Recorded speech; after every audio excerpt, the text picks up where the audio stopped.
Sejam muito bem-vindos. Evangelho do Amor.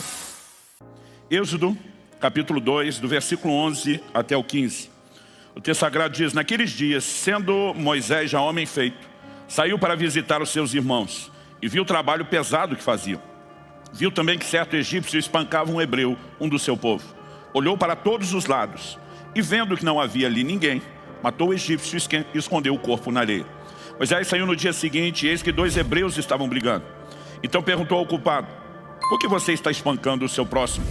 O homem respondeu: quem pôs você por príncipe e juiz sobre nós? Está querendo me matar como matou aquele egípcio? Moisés ficou com medo e pensou: com certeza já descobriram o que eu fiz. Informado desse caso, Faraó quis matar Moisés. Porém Moisés fugiu da presença de Faraó e foi morar na terra de Midian. Meu Deus, oramos que a Tua palavra, guiada, iluminada, aplicada pelo Teu Espírito, o Espírito Santo da verdade, ministre os nossos corações. Que ela nos dirija, Senhor, ao lugar de compreensão, absorção, resposta daqueles princípios que são tão claros nas Escrituras, mas precisam entrar, ó Deus, num nível mais profundo do que meramente a compreensão racional. E para isso nós suplicamos a Tua graça, a Tua ação nessa hora, em nome de Jesus. Amém. Bom, o tema da minha mensagem hoje pode soar uma homenagem às mães, ao Dia das Mães, mas não foi pensado nisso. O tema da minha mensagem hoje é Deus está vendo. Coisa que muita mãe já falou para os seus filhos. Deus está vendo, meu filho, né? Eu vou tirar o meu filho e deixar só Deus está vendo. Nesse texto do livro de Êxodo, que de acordo com as aplicações do Novo Testamento foram escritos para nosso ensino e para nossa advertência, a Bíblia fala do momento onde Moisés, que foi adotado pela filha de Faraó, criado no palácio, chega à fase adulta. E ele constata a realidade da dura servidão dos seus irmãos israelitas. Um dia, tomado de um senso de indignação, ele decide vingar um dos seus compatriotas e mata um egípcio. E interessante que o texto diz que ele olhou para todos os lados e vendo que não havia ninguém. Primeiro ele dá uma checada. A versão que eu estou usando diz: olhou para todos os lados. Uma outra tradução diz: olhou para um e para o outro lado. Depois de checar que não estava sob vigilância, ele matou o egípcio.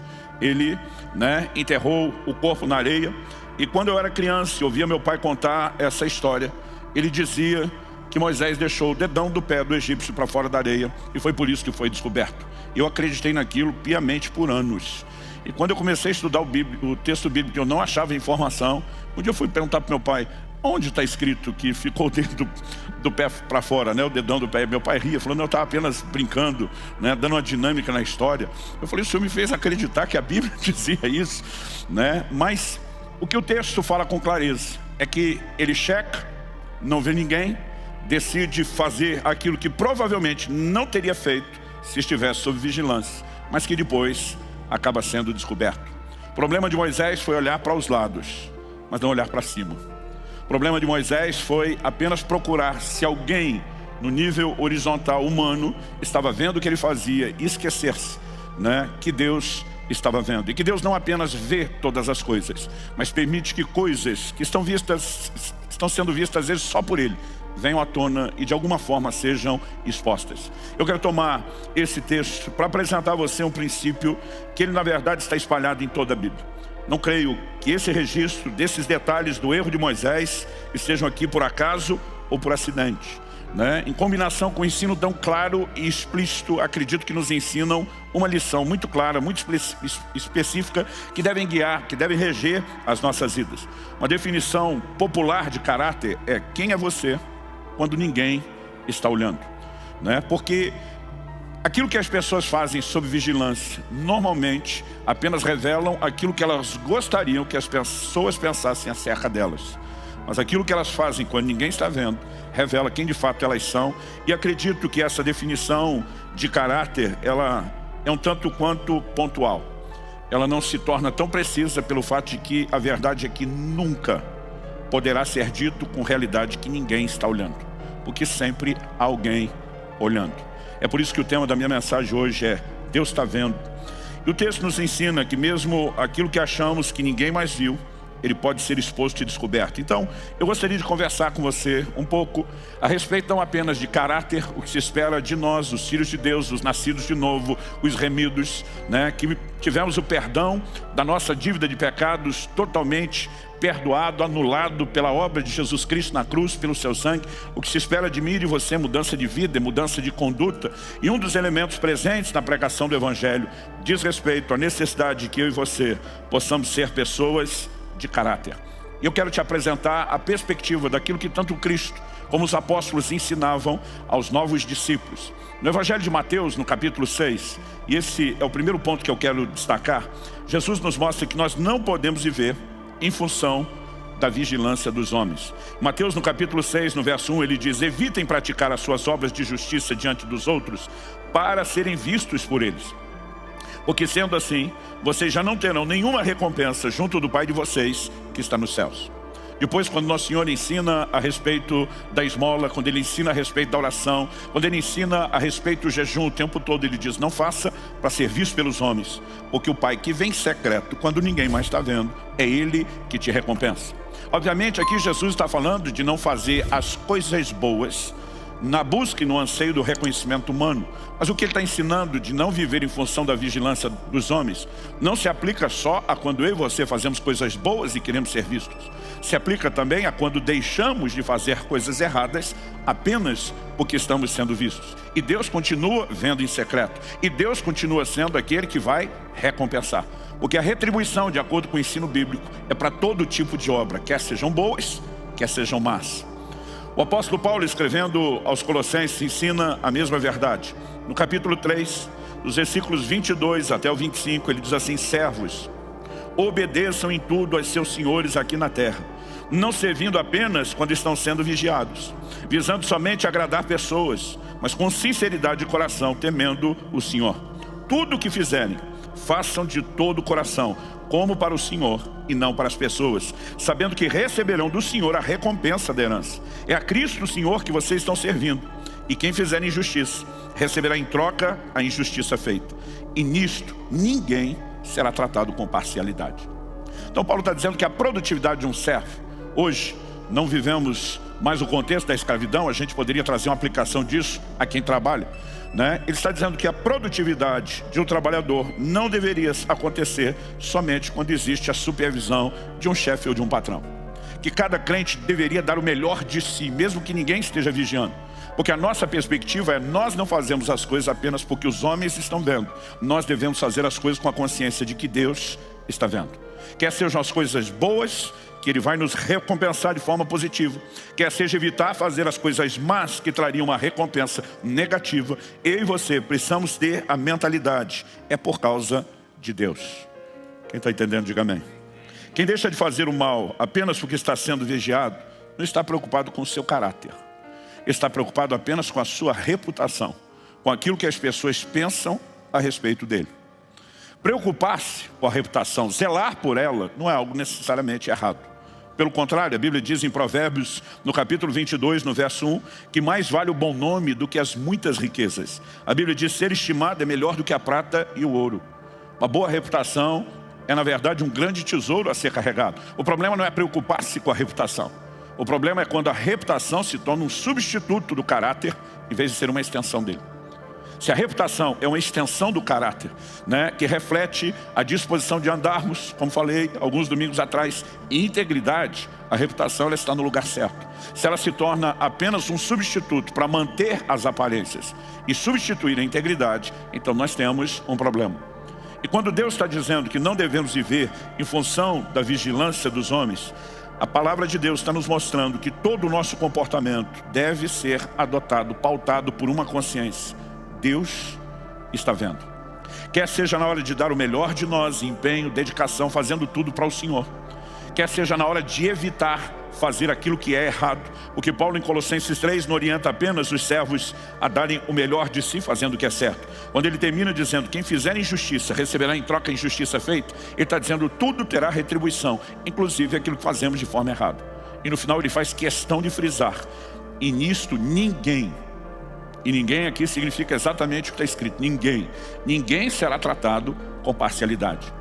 Porque se é um atributo divino no qual a palavra de Deus faz questão de bater na tecla, é a justiça de Deus. Então tudo aquilo que eu e você fazemos de bom jamais será ignorado. Por quê?